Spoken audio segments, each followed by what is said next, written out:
Welcome to the Femsplainers. I'm Danielle Crittenden. And I'm Christina Hoff-Summers. And Christina, we drove today to the studio in a convertible. The weather was beautiful. And then you started thinking about something. Somebody called you and you started thinking about something. And I just watched you get into this rage. And I don't know what to do about it because I thought we were going to have such a chill, fun podcast. And look what's happening. Okay, the New York Times. Angry rage. It's a New York Times. It's very irksome. They keep telling women they've had a series of increasingly frightening articles about horrors that women face in the world. Every profession. If you're a philosopher, the men are preying on you. If you're every profession, and there was one about economists recently. Now they have a story that women who travel, and they're going to be raped and beaten and mutilated, and you would almost think they want women. Yes, it depends where, really. Well, what about that poacher who went to go after a rhino, got trampled by an elephant and eaten by a lion? He kind of deserved it. I'm with the animals on that one. But or what about there were two Swedish young women that were camping? Oh, that was terrible. It was horrible. Yeah. But I looked at the data, and it turns out, as I expected, far more men get killed traveling. Like something like 70% of the deaths in national parks are guys. And international travel, we have erratic data, but it looks like the similar, vast numbers of people. I mean, it's not a lot of people, but to the extent that anyone gets killed abroad, it tends to be men. And yet the New York Times, in this series of articles about how treacherous and dangerous the world is for women, I don't think this helps. I don't think this is feminism. Do you think the State Department is issuing warnings to women? Just don't leave your hotel rooms, okay? Just stay in your hotel rooms anywhere. That's what I should have done that in Australia because exactly. of what I faced in those debates, those angry crowds. Well, no, it's also, it goes back, we talked about last week that there were now people who were against basic rape prevention courses and tactics because it put the onus on the woman to protect herself or at least have some awareness about protecting herself versus that men shouldn't rape, as obviously they shouldn't do. So this seems to be part of the same philosophy that women should be able to go down some dark alley in drug trafficking area of Malaysia or something. And just be safe. And wear their bikini. And men should just learn to behave. And they have a right. They have a right to be anywhere. Well, that's it. They take every misfortune. What happens now is everything bad that happens to women is cast in this, according to this ideology of oppression, and that we live in this sex-gender system and women are systematically destroyed. But the facts just don't support that theory. More men get destroyed, first of all. And secondly, I don't think there has ever been a time where women could travel the world more freely. Now, it's just a part of the human condition. Threats are always there, and misfortunes happen. And what they describe in this article are terrible misfortunes and some, horrible crimes. But to cast it as something that's how the world is sort of rigged against women is just so wrong. It's wrong on every level. You know what are sexist? Selfies. That's why so many women are dying. Do you know? They're taking selfies and falling off cliffs. I know. I was reading, I think it was like the fourth person who has fallen to their death in the Grand Canyon, whether it was in the space of a week or a month, but a very short period, like an unprecedented number. And guess what some of them were doing? They go to these lookouts and they position themselves and they take one step back just for that better angle and I don't trust those donkey rides. They say they're sure-footed. I've been on them. They can fall. I was on a donkey in Greece. It fell. Yeah, I wasn't on a cliff, but they're not sure-footed. Don't go on that. I think they're called mules. Oh, mules. Oh, maybe you were on a donkey and that was the problem. I think you want to be on a mule. No, I was on a donkey. All right. Well, are we making you feel better, Christine? Have you got that out of your system? Travel, ladies. Do you know what I used to do when I would travel when I was young? This is never a problem now, but when I was a young woman, and I'd be walking through some square or something, and always these sort of packs of young men who would out trawling for some young woman like me, and they'd come up to you and they'd start going, "Hey, lady, gin fizz, dancing. And I always, I came up with a fake language. My way of dealing was to look at them very sympathetically, but completely puzzled and go, Dansk. I thought you were finished. I don't know. And then it became too much trouble for them to try and make themselves known to me that they would just, No, I can better that. Unfortunately, it never comes up anymore. But there was a time I would walk down streets, particularly in Paris, and there would be predators. I found a way that would not only get people to go away, they would cross the street. What would you do? I would have an explosive coughing fit. I would and without covering my mouth, I'm just like,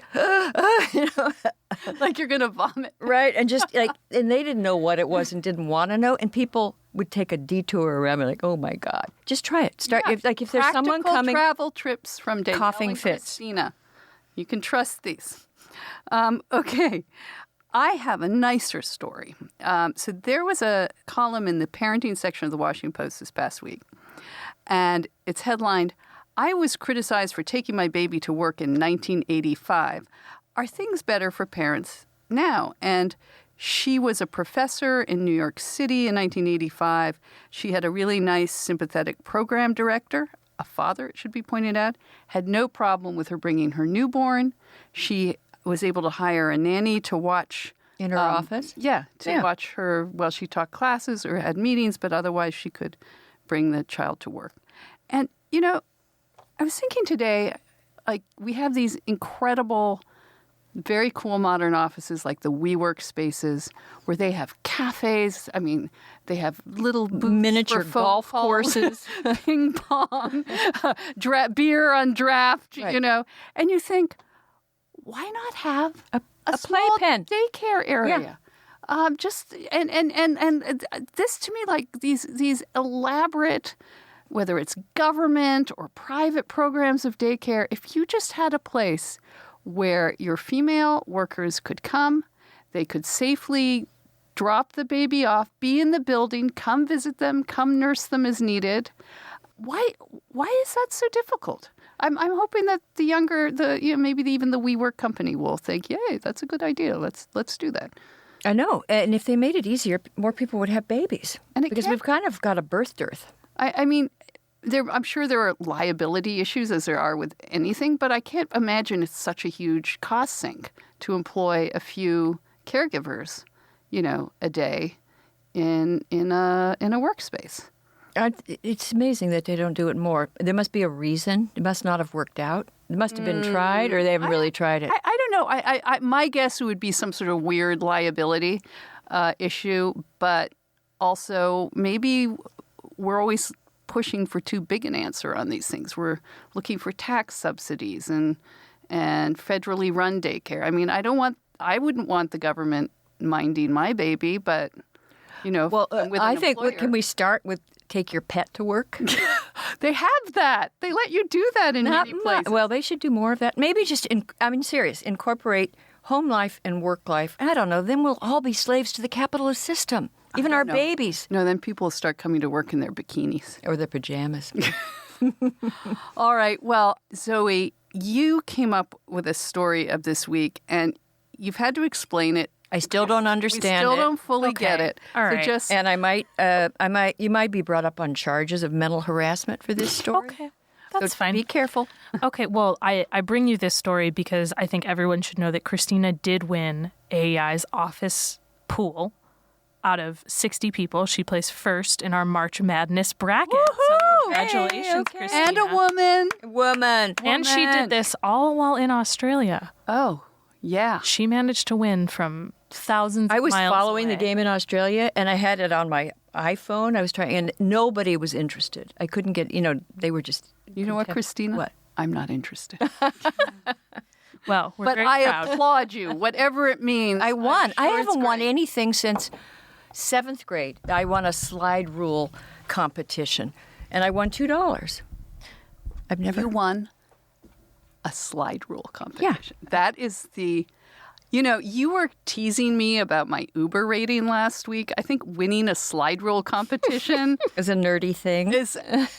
Yeah, I'm just going to hold that over you. I'm just going to keep that one in my pocket. And I will say, Christina emailed me, I think 2 weeks before the bracket even started, and she said, "Are we doing a March Madness bracket?" And I said, "I will find out." And look at that, she won. Christina is a sports fan. That's really true. I'm not really. No, I have 2 boys who are sports fans, to be perfectly honest, sports obsessives. In fact, I think it's dangerous how obsessed they are with sports. But anyway. My son's the same way, and he would be very jealous. He thinks you're a better mother. I sent your son my bracket. I know. When I won. Because he was the only member of your family who would care. Exactly. Well, but anyway, go on. But this leads to something weirder. Yes. So I think your sons are probably less obsessed than the gentleman I'm going to speak about might be, because we discovered in this March Madness time that there is an increased amount of vasectomies during the March Madness time period every year.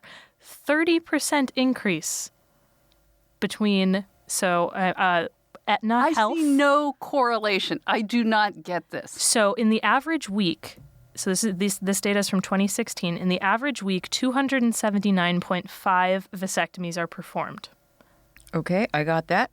During March Madness, okay, 364 vasectomies on average are performed. Every year or just 1 year? During that time period versus 364 a week. Yes. Oh, my God. In the whole country? Why? Yeah. 364 vasectomies in the whole country? This is they examined data from 235,000 patient visits to 173 urology practices across the Aetna Health network, focusing on men ages 20 to 49. But out of millions of men, that's not... I would have thought this was the time they would get their penises tattooed with their favorite sports choice. But so it's... Are there such thing I don't see the correlation. Penis tattoos? If there are, I don't want to know. Okay, I thought there are millennials here. They might know. What part of them isn't tattooed, really? I don't know. I want to get a tattoo. Just a little... Oh, stop it. Rose. Just... Oh, it's so classy. Okay, go on. Well, so this isn't even the weird part yet. So yes, it's weird that all these vasectomies are happening, but apparently they're happening because when you have a vasectomy, you are told by your doctor to, take time off, relax on the couch, watch TV, so you can watch the games and no one yells at you. Exactly. So Buffalo Wild Wings, the restaurant chain, sort of took advantage of this, and they said, okay, well, there are all these men having vasectomies more often during this time period. We're going to create special chairs for them that are called Jewel Stools. And I'm just going to read to you what they include. The Jewel Stool features a chilled cup holder, a beer button to let the bartender know when the customer is ready for another drink, and a, quote, cooler, which is like a little bump at the edge of the chair so that recovering vasectomy patients can leave the ice pack at home. So they have some sort of frozen bump on the spot where the nethers would be. What? When we give birth, I'm going to sound like a whiny feminist. I'm just going to go for it. When we give birth, they kick us out of the hospital as fast as humanly... the same day, like the same. They'd prefer you went out the same day, but grudgingly let you stay another day. And then restaurants aren't setting up, I don't know, girl stools or whatever it be, where we can just sit there, press a button, nurse, have painkillers and wine on call. Why don't we think of these things? Well, I mean, it might make you feel a little bit better. It was only available at 2 locations. Oh. And of those 2 locations, there were only 4 of them at each. And the 2 locations were Times Square and the Los Angeles Koreatown location. Koreatown? I just still like this. Well, let's protest. Let's go and protest next year because... Well, I give men props for figuring out, timing their operations around sports games. Well, when would we want to time our operation with I don't know, but it'd be Academy nice. Awards or Fashion Week. The Westminster Dog Show. Yes. Or any royal wedding. Any royal There wedding. you But go. they're too infrequent. We can't rely on them. Well, we don't want to have surgery often. No, but The restaurant also says that they cannot recommend actually using this if you've had a vasectomy and warns their customers to follow doctors' instructions and use at their own risk. So we don't even know if it's an effective I think, means again, to there's that treat. liability warning. I don't want know, to see companies- a jewel stool. They're actually quite. What do they I look think like? we should post a picture. Can we buy them on Amazon? Just That's what it looks. It's not Can't see very it. I can't see it. like it just has a little A little ice pack. little It's a ice pack and a on the little front. sign. They should have little, You know like what- you know bicycles what? should come You know what I- prepared so you can ride your bicycle. You know what?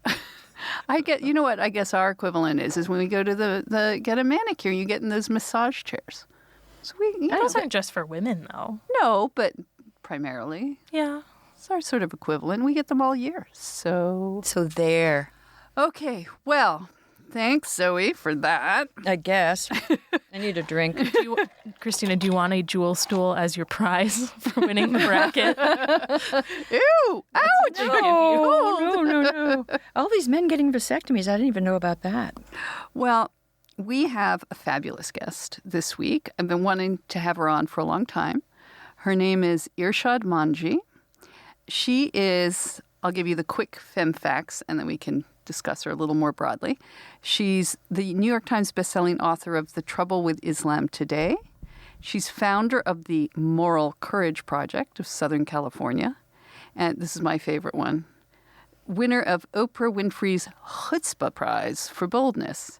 Now, do you think Oprah Winfrey is appropriating Jewish culture by offering a chutzpah Yeah, prize? I'm kind of offended by that.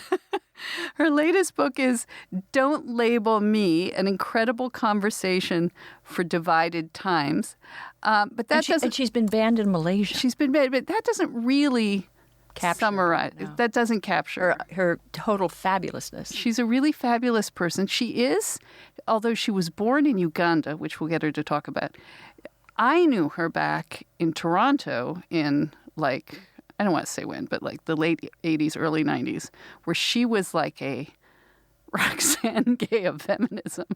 And I was on the other side. And I'm going to ask her if she remembers this.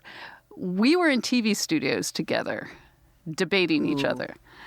You were fierce. I remember you. I was TV studios. Small, You were small scary. but fierce. And you would have your little shots of whiskey and go out like a fighter. Well, she was once posed. I remember this. I can't remember which Toronto publication, but she was posed in boxing gloves, taking on her opponent. So she is fierce too. But she over the years she became. I mean, she's a Muslim. She's Muslim. She has so many intersectional credits. Muslim, lesbian, Yep. immigrant, Yep. woman. Yep. Okay? That's 4 and counting. Yeah. But this is what her book is And about. her dog is blind. And her dog is she's an handicapped dog. That counts. No, it counts. That counts unless you want a service dog, and then it's problematic. But what is sort of interesting about her new book, and we'll get her to talk about her incredible, I mean, she became, in that sense, to be this lesbian Muslim, except she became a big critic of Islamic extremism. Right. And that's when she got banned from Malaysia. And this is where she really had to bring out her boxing gloves. She was a little bit like Ayaan Hirsi Ali, where she was going around and saying, look, Islam doesn't have to stand for this. You know, I disagree with women or gay people being oppressed. The Quran doesn't say that. And she would put herself in highly risky situations, very brave situations, and go out and make those points. But I think now what she is concerned about in reading her book is this whole idea of labels, as you say, that, you know, intersectional, I am this, I am that. And her new book is really an argument against doing that. And it's interesting. It's fascinating. And she's very brilliant. And she's the perfect person to push back. Right. Because she understands that even though she is in these various oppression categories, it doesn't begin to explain who she is. And she thinks that by making quick judgments about people, especially on these, accidents of biology or just that you happen to be in this particular religion. It doesn't tell you anything important about the person.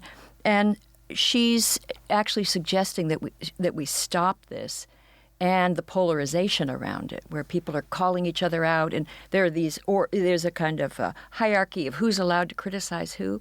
And she said, no, let's criticize each other in as necessary, but as two individuals who respect one another, not giving one another labels. And as you say, her own labels could have set her up for a completely different and very successful career, leaning into that, and she leaned away. She could have been the took poster girl for the Oppression Olympics, right? And she didn't. So let's welcome on Irshad.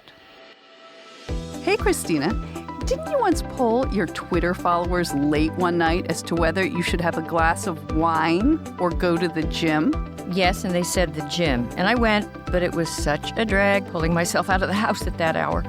Well, good news. Now you can have a workout and a glass of wine without ever having to leave your house, thanks to a brand new online workout platform called OpenFit. Seriously? You mean just work out in front of my computer?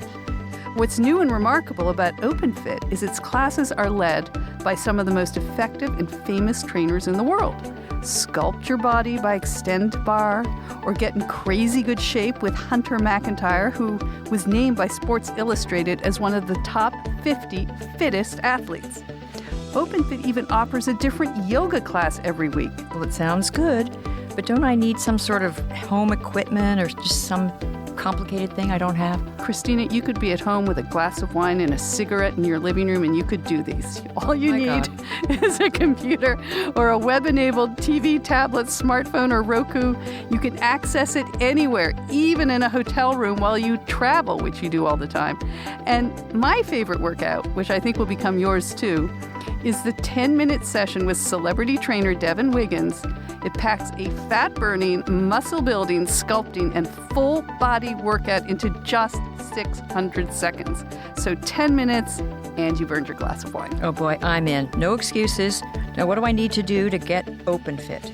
Well, right now, during the OpenFit 30-Day Challenge, our listeners get a special extended 30-day free trial membership to OpenFit, where you can lose up to 15 pounds in 30 days when you text, and it is important that you text Femsplain to 303030. That's 303030. So text Femsplain to 303030 and get a 30-day free trial membership. That's easy. Ready to take the 30-day challenge with me, Christina? Sure. Now, can I have white or rosé?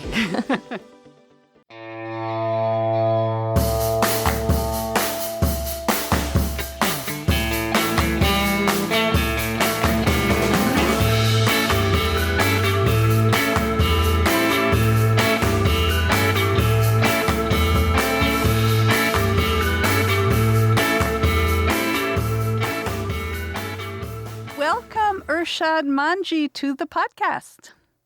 Aloha, ladies. Glad to be with you. She's in Hawaii. How did that happen? That's what I want to know. I'll tell you how it happened. Traffic in Los Angeles drives me bonkers. Get it? Drives me bonkers. So my partner and I looked at each other, and she went to undergraduate school in Hawaii, and she said, what about it? And, we found this incredible property, the financing, the very improbable financing. What island? 24 hours before our bid was to expire, and we decided not to argue with the universe. Oh, I want to live in Hawaii. I think, okay, Irshad, at the end of this podcast, once we get through the serious stuff, you have to, explain to us how we get your life, okay? Yeah. So just like footnote, you do not want bookmark that. It's far too complicated. Bookmark that. Okay, the very tricky question we ask all of our guests right off the top. What is your favorite cocktail? So, I don't do cocktails with alcohol. So I'm not sure that. Oh, are you observant in that way? I am observant Oh, in that. then I am. Perhaps not in other ways. Okay. I've committed All right. the That's a worst microaggression. Faux pas. And you've offended her. Oh, She's going to hang up and not talk to no, us. I'm That's right. You're not sorry. being inclusive. Oh, do you have a mocktail you A mocktail, a Shirley Temple? I know, some coconut. Can I tell you what? Can I tell you what I drink here in Hawaii? It's a wonderful mixture of iced tea and pineapple juice. And I tell you something, you haven't lived until you've downed a glass of that. I like pineapple juice. I hate iced tea. Will it work? All right, then replace the iced tea with mango juice. How's Oh, that? I like it. I like it. That just sounds. But I bet it's not like canned pineapple juice. I bet it's like beautifully fresh pineapple. No, it's pretty fresh. Now, before we get into the substance of the book, can I just ask, you got an endorsement from Chris Rock. Yes, that was my next question. Oh, Actually, I am jealous. How cool is hey, that? can I read it? Can I read the endorsement? Yeah, read the endorsement. Okay, because it's not just like, yeah, she's cool. Like it's a real endorsement. So Chris Rock blurbed, "Don't label me," the name of the book, obviously. "Don't label me" should be labeled as genius. It's an amazing book. Right now, I'd like to say something biting and controversial, but I'm way too scared of the backlash it could create. That's why we need this book, because nobody should be afraid to speak their mind, not even stupid people like me. That's what he said. So yeah, start with that, and then let's talk about it. Talk about labels. Well, so as both of you know, I teach something called moral courage, which essentially means doing the right thing in the face of your fears. Well, Chris sends his kids to a particular school in New York that brought me in to engage with students and faculty about moral courage. And when he received the newsletter about that, he said to the headmaster, I love this. How can I help? And she said, well, as it turns out, Irshad Manji is coming out with a new book. And, boy, she knows, Chris, that, you have a real problem with the fact that so many young people today, especially on university campuses, take offense quite quickly. Really? Which, by the way, parenthetically, is why Chris Rock doesn't, perform on university campuses anymore. He just can't be bothered. Anyway, the headmaster said, how about reading her manuscript and providing an endorsement if you so feel moved. He did exactly that. Wow. That's amazing. Well, and worthy. I don't know if you remember this, Irshad. We go back, both of us go back a long time in Canada before you get your glamorous Hawaiian lifestyle. And I don't know if you remember this, but I think like over 2 decades ago, you and I found ourselves across a TV table, and we were arguing about feminism, and you were on one side and I was on the other. And I'm sure I saw you as a label, and I'm sure you saw me as a label. And now you've switched labels. No, but then she became a new label. You became a new label. Well, no, but Irshad even more so. You became a Muslim lesbian crusading against the misogyny and women's oppression of Islamic extremism. And then you decided to go on a new crusade to reject labels entirely. So I just sort of like our own personal history because, I don't know, over a decade ago, we realized we saw through the labels of each other. And I realized how much I loved and admired you. And then now you've gone on to do this great book about, like, why do we even need labels? So let's talk about that. Yeah. So first of all, thank you. I have a vague recollection, of being that kind of a assertive, shall we say, aggressive feminist. Probably, Danielle, we looked at each other from across the table at a time when, you're going to love this, when I was dating a woman who ultimately broke up with me because she is, quote, radical and I'm a mealy-mouthed liberal. And for that reason, I was basically liberated from having to play the role of the radical in my life. And thereafter decided I'm never going to do that again. Because, to be honest, the absolutism that goes with taking on any particular label is, to me, a dishonest way to live. And what I have found over the years is that the politics of identity, right across the ideological spectrum, has led so many of us to view each other exactly as objects, not as fellow human beings, let alone as complex individuals, but as objects. And, you know, I just think we as human beings ought to be capable of better, and I believe we are. And in many ways, you know, having seen diversity corrupted by all the labeling and pigeonholing, I thought it was high time, you know, to write this book. Well, I'm so glad you've done this. And you are someone, and we were talking about this in the introduction, you can check off so many categories of oppression. So you have great cred as in the sort of, you know, this oppression hierarchy. You had a seeing impaired dog. Otherwise known as blind. That's well, I don't want to say that. Don't say that. Differently sighted. Yeah, and by the way, she absolutely was differently sighted. Let me explain. So, as you know, Don't Label Me is really a conversation between me and my now late dog. God Oh, no. Yeah. And you see how cute it is? Look at the doggy. Look at Lily. Okay. In the middle. Oh. Okay, Irshad, I wasn't going to open up the fact right away that this was a dialogue between you and your dog, because That's right. It works, but it might make people like, let's talk about the book first. But well, yes, okay, so, yes. But, so let me just validate. Okay, validate. Feeling weird right now by pointing out that my own editor freaked out when he received my manuscript, because this was not the book that he had approved of, you know, that I write.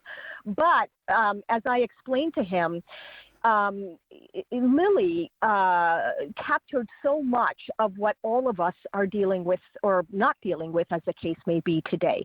For example, yes, she was blind. Yes, she was old. Factually, that's true. But the fact also is that she was so much more than just blind or old. She was the most independent-minded being you've ever had the pleasure of spending time with. You know, the wind would blow in one direction, she'd stick her nose right into it, and then I would be in the opposite direction clapping, so she'd follow me, and she'd go further into the wind. My point simply being that Lily defied simplistic labels. And I know that that is true for so many people as well. The other thing to say about why this needed to be a conversation with Lily is that, you know, having grown up Muslim and still identifying as one, Lily was the kind of being, namely a dog, that I had a deathly fear of as I was growing up. In much of Muslim culture, not everywhere and not for everyone, but for many young Muslims, we hear from our parents and our elders that, you know, dogs are toxic to the soul. And having been conditioned that way for years, I actually was afraid of dogs. Well, one year I had a health crisis, and my then partner, now wife, Laura, said to me, honey, you really have to evolve out of your fear of dogs, because I can tell you that dogs have, you know, healing properties that would blow your mind. And so she urged me to adopt Lily. I can only attest to the veracity of what Laura said, that the time that I spent with Lily, bonding with her, and for that matter, explaining my ideas about diversity to her, made me appreciate that the fear that I had, the othering that I did of the kind of, you know, species that Lily represents, it was a completely unfounded fear. And for both of those reasons and so much more, I figured this book needs to be a fun, spirited, feisty, and substantive dialogue between me, the liberal, and the other part of me, which is the progressive that, wants to sort of see where identity politics gets it right. And that's Lily. That's the role that she plays. And so you can see that ultimately this is my internal debate. And I'm presenting it that way to readers, particularly progressive and liberal readers, because I want them to understand not only is it okay to debate with themselves about, which direction social justice should be going in, but also that we need to start having conversations, not just debates and showdowns, but conversations with our so-called other. So I think that this was a fun and accessible way of writing a book that ultimately is a solution, I hope, to the corruption of diversity today. Well, it definitely was a fun conversation. When you started it, I was like, uh-oh, like your editor. And first of all, your humor is so wonderful. Lily does provide this sort of great dog that you just knock things, try things off of. So it does come off as almost a Socratic kind of back and forth, but with a lot of humor. But to go back to what set you on this path, one of the stories I loved in the book was about your kind of fatigue that you developed. As you say, in this role, like first it was radical feminist, then it's now, Islamic critic. And you wrote, "For 20 years, I've stood in front of audiences and debated attacks on my motives, not just on my ideas. Buttons pushed, blood pumped, ego bruised, defenses up, temper flaring. I was fast with the comebacks, but slow to ask my critics why they believe what they do. Trying to win every game sucked me dry." And then you went to an Oxford debate, and you decided that this was going to be your transformative moment of not just going in and doing your case. And by the way, Christina, have you ever done an Oxford debate yet? I'm sure. Keep getting invited, but they don't pay your airfare. Well, David did one. They're the most pressured because on top of everything, you have to be extremely witty, right. And it's a real pressured situation. And people are in black tie and that's right. And, and they want you to give like the most erudite Oscar Wildean, I did a similar thing at the Yale Political Union, and the person I was supposed to debate didn't show up. Oh, well, so I debated myself. Did you debate a chair? I debated myself, and I won. And they served bourbon. It was wonderful. But anyway, normally you'd go into these debates and you just have like your points ready to kill, but with a, bon mot here and there. So tell us what you did. So I'm glad you mentioned the word fatigue, because at this point I had been touring the world with my first book, The Trouble with Islam Today. And, I had gotten used to the same questions, the same accusations, and the same responses and reactions coming from me. And I frankly was exhausted by the game that it all became.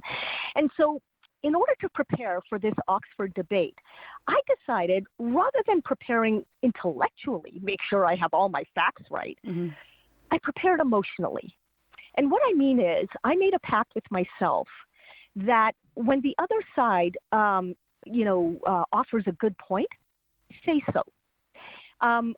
When you're presented with a question and you don't readily know the answer to it, acknowledge that you don't know.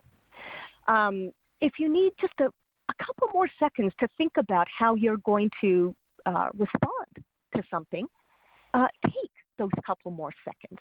In other words, be human and be vulnerable and see what happens, because that was the risk I was never willing to take up until that point. Well, it turns out that not only did the debate go beautifully, as in I actually walked off the stage feeling like I had done something worthy and important that night, but afterwards at the reception, an imam, basically like a Muslim minister, came up to me to say that, this was not what he was expecting. He had heard, what a sassy sort of upstart I was, and he was, spoiling for a fight with me. But he said, what I saw was completely different. And then something really amazing happened. He confided to me that he actually agrees with pretty much everything I said that night, but that if he had said it to his congregation, he knows or believes that he would lose credibility. Yet he still wants to think about all of this and figure out how to bring reform to his congregation. And after months of back and forth, me and him, he arranged a Skype session with a circle of other young imams. And this was the first time that I had been invited to actually engage with people who are in positions to influence their congregations. And it all happened because the way I had engaged on stage that night at Oxford University built trust. And so, as I say in the book, listening did not translate into losing. And I dare say that is perhaps a simple but not a simplistic lesson that more of us could benefit from in our hyperpolarized times. I was in Australia last week, or the week, I don't know, sometime. I heard.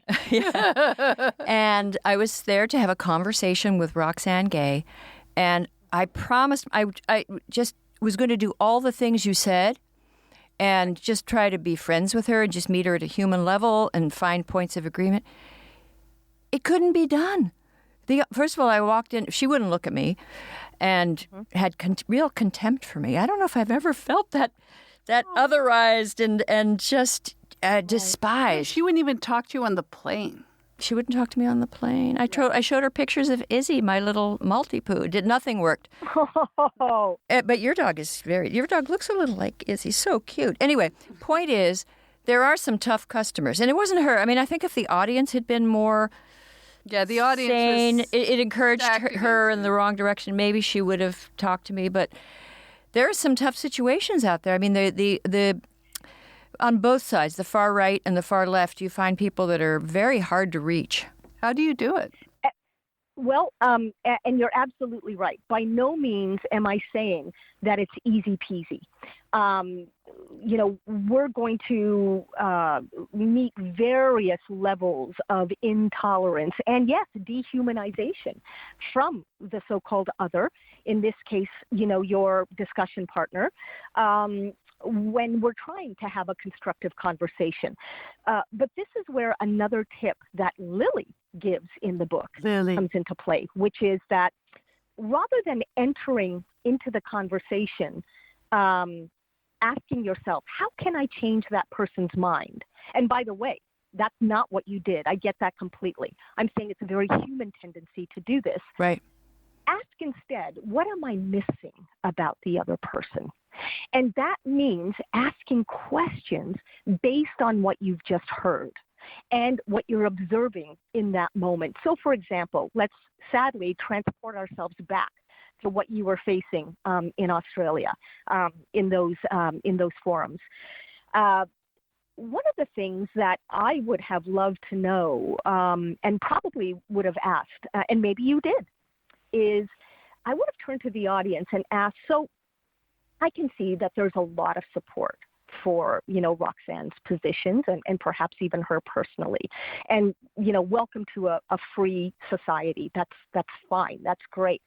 But let me ask you all, put yourself in the shoes of people who do not yet hold the positions that you do. And in fact, are looking at you and will be hearing about this soon and roll their eyes and think to themselves, yep, these people are authoritarians. I will never, ever subscribe to their point of view.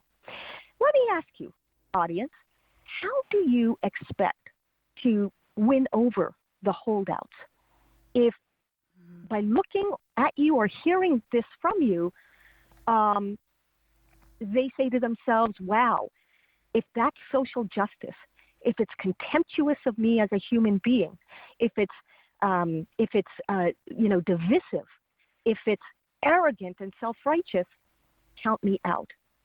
So tell me. That's good. Help me. That's good. Tell me what I'm missing. But it's not just good as a debate point. It's good as a humanity point. And this is what your book is about. One of the stories you had, I mean, there's so many things I want to ask you, but one of the stories I loved was about your Trump-supporting friend, Jim. Yeah. Yeah. And you obviously, or I shouldn't say obviously, you are not a Trump supporter. No. And yet you have a very good friend who is, and he came through at very important parts in your life. He's like a father figure to you. So talk about, I mean, I think this is relevant to this. Talk about, it's relevant to what we're all going through. Talk about how you dealt with that. Well, I see Jim and have learned to see Jim as a complicated individual. He is not just a Trump supporter. He is an ardent Trump supporter. Does he have the MAGA hat and everything? Oh, you bet. The whole ball of wax. And over the years, as I've learned about his backstory, I've come to appreciate that his views do emanate from somewhere rational. It's not that he's an idiot.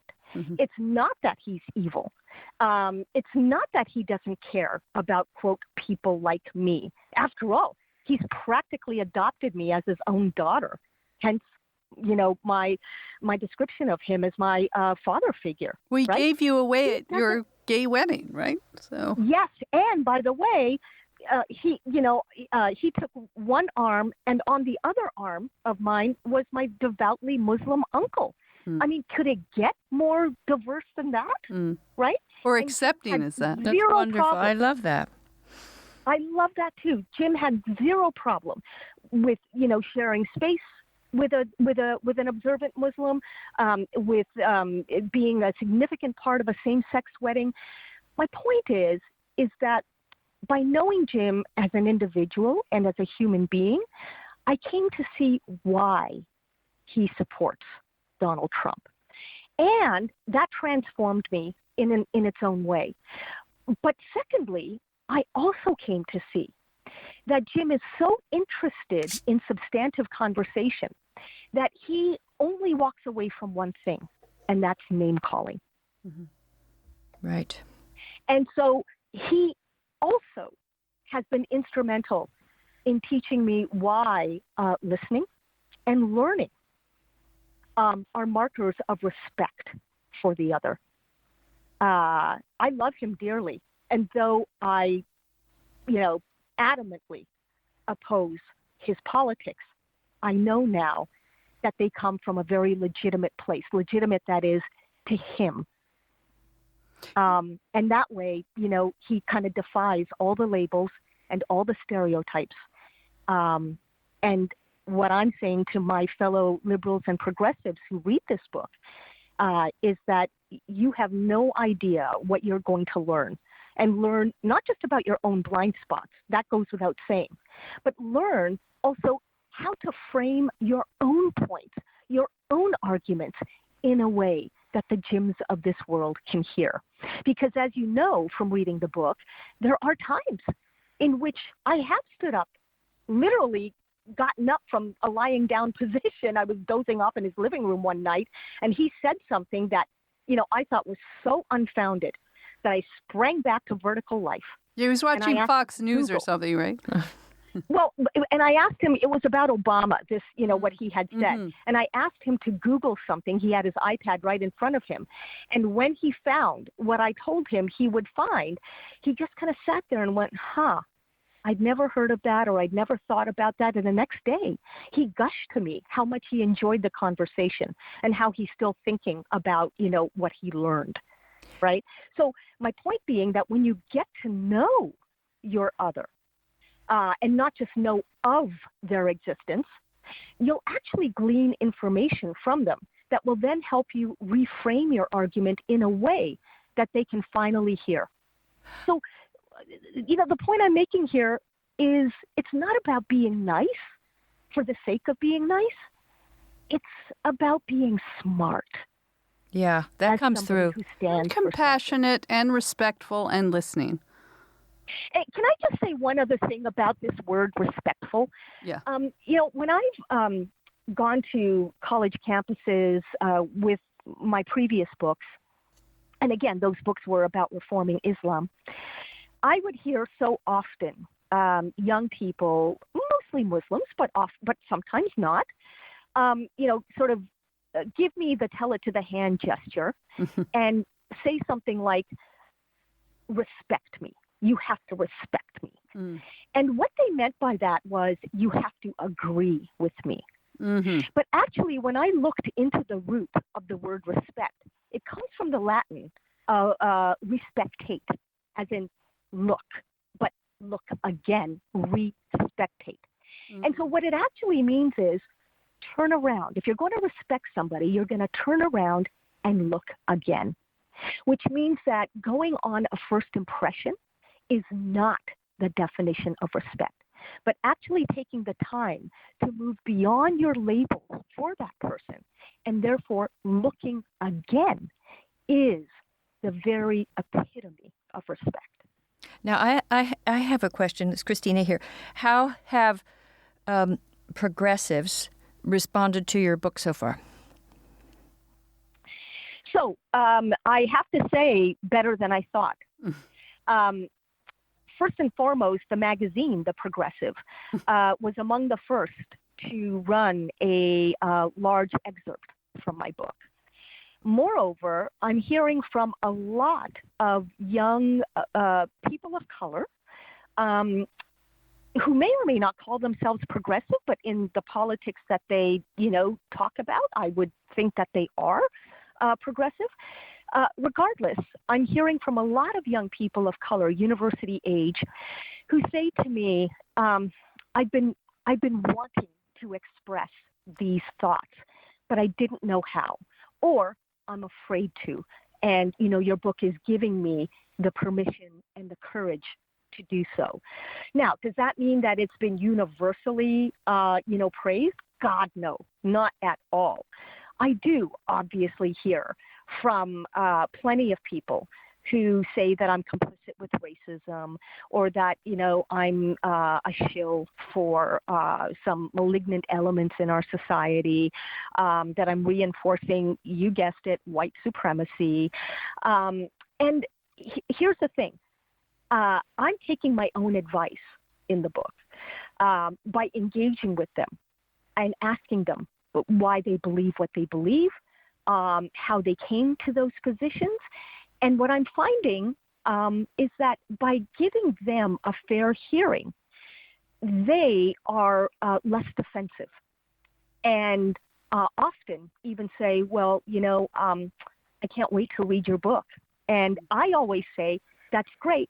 Remember to follow up with me. Let me know what you think after you finished it. And remember, critiques are welcome.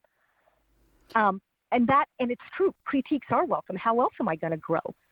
So all of this is simply to say that taking this approach, even on social media, or perhaps especially on social media, has been very rewarding. And for that reason, as much as any other, I'm just so excited, to see what kind of an impact the book has over time.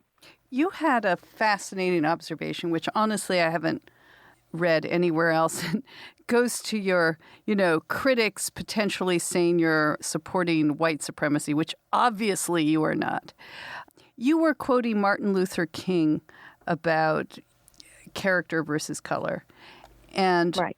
You said progress won't ramp up by giving white America a taste of the putrid medicine dispensed to Black America. The civil rights covenant of judging by character rather than by color still holds the secret to keeping each of us accountable for our part in the pursuit of happiness. And so Right. you made a defense of it does nobody any good by demonizing white people, especially white men who feel, for better or worse, demonized. And then you had this other observation, which was whites that you had spoken to, male or female, felt they had no culture at all. And you spoke to a white Southerner who felt like, I have nothing to contribute, or I feel, that person said, I have things to contribute, but they're not valued. Talk about that a little. Right. I found that fascinating. Yeah. So let me flesh it all out by saying that, over the years, as I've been touring with my books about reforming Islam, I've had the privilege of encountering and speaking with lots of people right across the country, and including in, parts of the country that we on the coast tend to devalue, the Midwest, the Heartland, the South. And in the book, I highlight almost like throughout the book, parts of a conversation I've had with a young man named Sam, who I met at the University of Virginia when I was speaking there in 2014. And he said to me, after everybody else had left the auditorium, first of all, he comes to me with his hand outstretched, and he says, I come in peace, as if I would think otherwise. But, that's what he felt he needed to say, so that I don't think that, he's about to accost me. And he said to me, why is it that when activists and academics celebrate multiculturalism, that they never talk about what the South has to offer to multiculturalism? And I was a little taken aback by his question. I mean, it was obviously an excellent question, but I wasn't quite sure how to respond. So I said to him, tell me more. And he said, well, we always hear about the great things that immigrants bring to the United States. And they do, he said. I mean, I have a girlfriend from South America. I love talking to her family and learning from them. But it doesn't seem to me that anyone's really talking about what we can learn, not from South America, but from the American South. And I said, like what? He said, well, one of the best things about our culture down here is it's a genuine kindness. If you have a flat tire, or if somehow you're in another kind of trouble, it won't be more than two people, you'll have to, who'll pass you before somebody says, can I help out? Tell me what it is that you need or what I can do for you. Now, I was living in New York at the time, ladies, and he knew that. And he said, tell me, where you're living now, is that something you encounter every day on the street, this pattern of generosity? And the answer was no. And he said, apart from the odd, food to table chef who makes an appearance on the Food Network, what have you ever heard from anybody about what the South can contribute? And I thought he made an excellent point. And here was the bottom line, that so many activists and academics promote multiculturalism as a strategy for inclusion. But they don't realize that the way so often multiculturalism is advocated is by excluding people in the South, white people in particular, many Black people in the South, of course, and are considered naturally, part of the multicultural tapestry of these United States. But white people, by and large, are not. And so what we have here, yet again, is the packaging of inclusion, but the practicing of exclusion. And I'm really calling on, my fellow diversity champions to think about how we can possibly have integrity, let alone sell a vision of diversity to the so-called holdouts, if it's so obvious to them that we're actually not being inclusive. And there was a second way over the course of these years, that I've been touring the country with my books, that I've also learned how diversity today is being exclusive. The second way it's being exclusive is that we talk a good game, diversity champions, about differences of color and gender and, religion, but we very rarely celebrate differences of viewpoint. Mm-hmm. And that is, again, a violation of what diversity is supposed to be about. If we are not... Well, and you argued the framers of the Constitution. Right. If we're not including diversity of viewpoint, then so many people are not being considered, legitimate participants in a diverse society. And that has got to end if we're going to have any credibility as champions of diversity.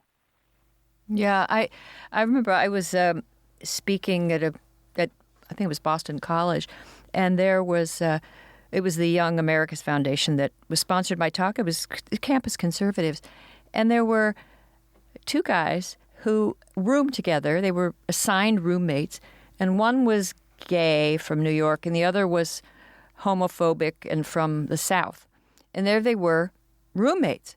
But they were, they weren't political about it, and they just kind of became friends. And now the gay guy from New York has joined the campus Republicans because he found that the campus radicals would not accept his friend. And he found that the conservatives were just a little more tolerant. But so yeah, and that's an observation that I've heard made quite often these past few years. I myself have noticed the same pattern. If I may get slightly political here, I think a really big point for listeners to understand is that by labeling white folks instantly as racists, as misogynists, as homophobes, without actually knowing the people whom we are labeling, we wind up humiliating a whole swath of America that I've come to understand is probably the key reason, not the only reason, but the key reason that Trump resonated so much with these alienated parts of America. Sure, there was all kinds of economic anxiety involved and, the various other issues that go with that. But first and foremost, I have learned is this, arrogance that many parts of America are rebelling against. And what they're saying is, by telling us what we can and can't say, and then by labeling us in ways that, are completely inaccurate and demeaning, you've told us that we don't belong. And if that's what you really believe, well, guess what? No wonder we are, headed for the ballot box and checking off or pulling the lever for the guy who tells us that we do belong. So that's a wake-up call as well to a lot of Democrats and, people further to the left who say that they want Trump out, but then who behave in ways that only reinforce and indeed turbocharge his popularity. Well, you called in the end for something called honest diversity. And I loved your point that racism and diversity training are kind of similar, with the right and left kind of feeding upon each other. You said, on YouTube, I can watch screaming matches at campuses throughout America.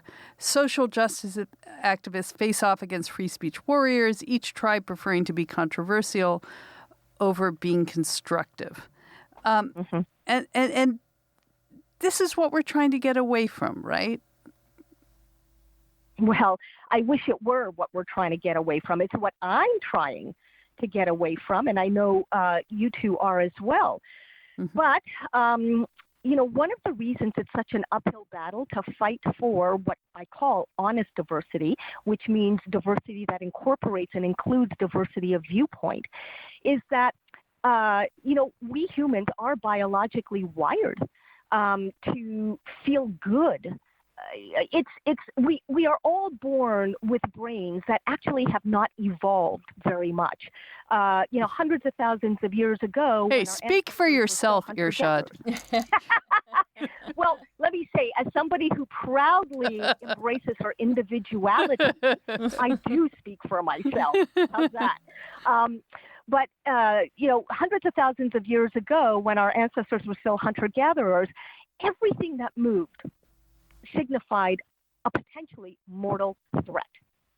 Well, the primitive parts of at least my brain can't distinguish today between a mortal danger and mere discomfort. So that when I'm being disagreed with, or when we are being disagreed with as individuals, the brain, the primitive part of the brain, sends out a signal to us that this is potentially mortal danger, when in fact, all it is mere discomfort. So one of the big challenges that I'm bringing up in the book and giving tips on how to meet that challenge is how to outwit, how to outsmart our own lizard brains. And that really does mean that we have to make choices, and we have to make intentional choices. But they're not hard choices to make. Let me be clear about that.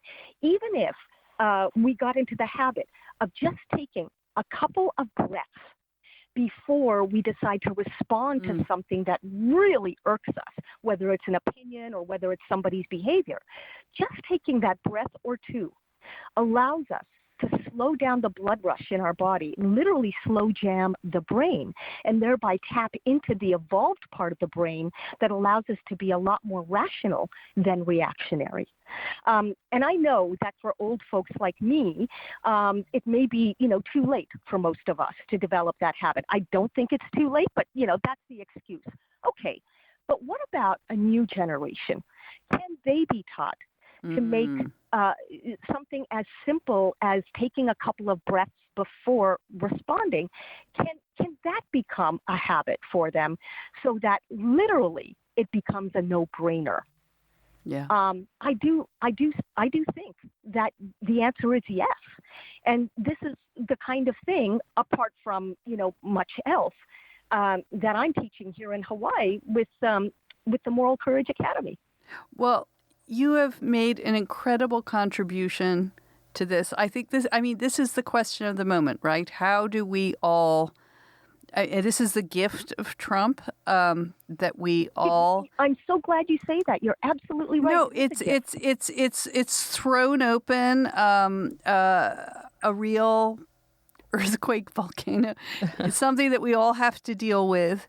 And it's people like you, Irshad, who are teaching us how we're going to get through it. In a humane way, and a way that works. And I just hope that all these diversity programs, they're working so hard, and these are earnest people who want a better world, but they're pursuing programs that are kind of on many campuses that are making it worse. And I just hope your message gets through. Yeah, we need you. We can do what they want to do, but because they want an integrated world. They want a world where people respect each other, where we're all mixed together. They don't. But they do, but they don't know how to do it. And what they're doing is the opposite. They're doing it by, and as she points out, they're doing what they claim the other side has done to them. Right. And that you cannot have contempt and you cannot dehumanize anybody. You just don't do it. And I think it was Jonathan Haidt and Lukianoff make this very good distinction between an approach which is where you stress your common humanity as opposed to an approach where you stress common enemy. And if you've got an enemy, we're all mad at the white male or we're all angry at this, that doesn't work. It just doesn't work. But if you do it as Martin Luther King did and as you so brilliantly suggest in this book, you do it and stressing our common humanity. Mm-hmm. And ironically enough, allow diversity to live up to its full potential. Yes. Yes, you're not pro-diversity. Exactly. And somebody that you would least expect. That's what I love about my Twitter followers is I've got people who would fit the profile of being, the most extreme social justice warrior, and they're conservative, or the people surprise you. Right. And what I don't like is this sort of essentialism of some standard, intersectional approaches, as if everyone who's in a particular group, they all think alike. No, they don't. There's diversity within every. Exactly. Well, I would say, in short, your book is required reading before Easter/Thanksgiving dinner. Yeah, we have to bring it back. Or if not that, then how about just rescuing a mutt? How did you get such a cute dog? I go online and they're all like big angry dogs that Pit you can bulls. rescue. And you got this cute little. Adorable. She's adorable. All right. R.I.P. Lily. She is and she was. And it's, a beautiful way of staying close to Lily Bean as she watches down on me from her. Aw. Anyway, Irshad, it was so lovely having you on. Right back. Thank Will you ever leave Hawaii and Will you ever come to D.C.? Please. We want to be with you. You won't you. be surprised to hear I do make it to the mainland quite Okay. Which island do you live on? on Oahu, just 15 minutes, 15 minutes outside of Honolulu. Yeah, and like 9,000 minutes away from us. So. Yeah. That's exactly right. Well, thank you, Irshad. Good luck with your book. We love it. We love you. And Thank you. keep us posted on your progress. For sure.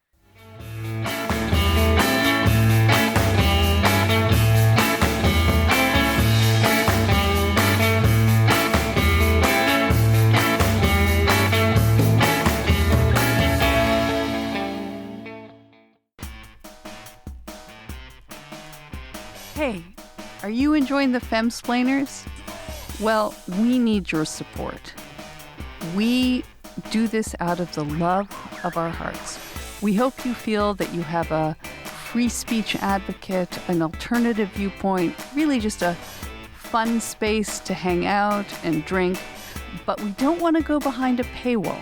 We don't actually meet our costs of production. And all we need to do is do that to stop us from going behind a paywall. So if you can help us, you can just join the conversation, buy a round of drinks, go to patreon.com/Femsplainers. Or if you don't like Patreon, you can go to wegather.com/Femsplainers, and you will have special benefits. We have a monthly last call podcast that you get to ask questions of our guests. It's very exclusive, kind of VIP. Nobody else gets to hear it. Nobody else gets to hear it. But Only the subscribers. Only subscribers. But we really, really need your help. And if you like what we're doing, if you like this conversation, I don't think there's any other podcast on the web by women. Right, where we're not saying cliched, whiny things, complaining about men. We like men. and tackling the issues that you want to talk about. Yeah. Serious issues, but also fun issues, right? Yeah. We've had incredible guests. We've had everybody from a porn star to Tina Brown, Ayaan Hirsi Ali, to Pulitzer Prize winning historian Anne Applebaum, David Brooks. What do you David want? Frum. David Frum. What more can we do for you? So if you don't want us to have to go behind a paywall, you just want to help us with our production costs. Yeah, we're just two ladies, and we're asking for your struggle. And you know what? Psychologically, it's just nice to know that people appreciate what we're doing. Right. So just buy us a round of drinks. Just come and help us. If you subscribe to a certain tier, you can ask us anything. As long as it's PG, we will answer it. And you also get the heads up on all our guests, and you can ask some questions too. But truly, it's important. We're really not yet meeting our costs. And even though we have sponsors, which are great, we really need your help. So that's patreon.com/Femsplainers and wegather.com/Femsplainers. And yeah, come join us for some special perks. Some fun splaining.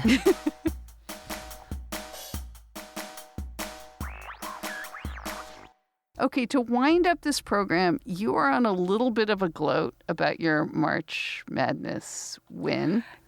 Well, I mean, I am, but I don't feel I'm getting a lot of respect. I won, and I won by a lot. Number one. Now, stipulate. I've been entering this AEI March Madness bracketology syndrome for years. And I never failed entirely, although occasionally I did. I was usually in the respectable, C minus. That's not so respectable. This year, I've been on top. It's a miracle. And we have in the studio Tyler Castle, who is the Director of Academic Programs and Master of all things relating to the bracket at AEI. And you just brought him in because I was super unappreciative of the triumph of this bracket because I don't even understand it. I just learned about Jules Stools from Zoe. I posted. I hope Tyler has not had a vasectomy. We are not providing. No, we're not going back. We're not going back. There are no Jules We're not going back. No, I really. All right, now I am offended. I cannot put myself into your situation. And everything Irshad said does not apply to situations like. But anyway, no, I didn't feel like, I don't know, I won. And so I posted. There was no parade. No, I thought there'd be a parade down. And, or in DuPont Circle, we'd have a big, everybody would come out and I'd get a big trophy. But this week, it's coming. Oh, yeah, you have no idea. All right, so Tyler, explain. Well, I can confirm that Christina is not, in fact, lying. She was victorious, 145 to 132. So it was a commanding victory. Thank you. Yeah. Okay, I'm not gloating. And woohoo! And yeah, she's been a long time part of the bracket pool, and after all of those years, she is on top. How many women are in this? The women are pretty. I think good about 40%, maybe not 50, but yeah, it's not equal. I should note that Christina has not quite come into the 21st century, and I will be dispersing her payment through PayPal, which is how she made the initial. Not Venmo. Come on, Venmo. Let's do Venmo. Is PayPal like last century? Yeah. It's out. $221.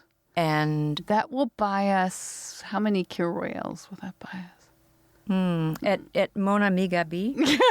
10? Well, anyway, Tyler, thank you for presiding over this important victory. Thank you for breaking the stereotype, Christina. Yeah. Breaking the ceiling for women everywhere. Age-enhanced, madness. Female-identified. You're still white. Actually, it's not entirely true. But You're pink. You're pink. Beige. Beige pink. Beige. Taupe. I'm gonna do like bronze highlights. Anyway, well, okay, that's it. Goodbye. Till next week. Hey, thanks for listening to the Femsplainers. Stay with us by following us on Twitter and Facebook at Femsplainers and on Instagram at Femsplainers Podcast. You can always email questions and comments to contact@femsplainers.com. We read every one. We are poured at the American Enterprise Institute in Washington, D.C., and thanks to AEI Research Assistant Zoe Appler, who is our production assistant here in the studio, and thanks to Nat Frum, our audio and video editor, and occasional millennial mansplainer. And listen to us on pretty much any of your favorite podcast platforms. And please remember to subscribe and like us at iTunes if possible. Every like helps us keep our solid 5-star rating. Cheers.